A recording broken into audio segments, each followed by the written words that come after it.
Minamahal at pinararangalan na patron ng mga manggagambot, tagapag-alaga ng mga may sakit, at tagapagpatunay ng pag-asa sa panahon ng kahirapan. Si San Roque ay kilala sa kanyang malasakit at kagandahang loob sa mga nangangailangan. Ang makalangit na patron ng ating parokya, ang imahe na inyong nasasaksihan ngayon ay isa sa mga matandang imahe ni San Roque sa Pilipinas na pinaniniwalaang nagbuhat sa ibang bansa at napadpad sa baybayin ng Cavite, buhat sa isang galyon noong mga panahon ng Kastila. Bilang isang banal na persona, si San Roque ay isang huwara ng katapatan, sakripisyo at paglilingkod sa kapwa.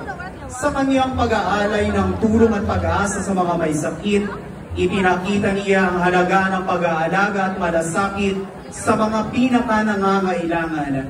Siya rin ay isang modelo ng tiwala ng Diyos at pananalig sa kanyang banal na plano.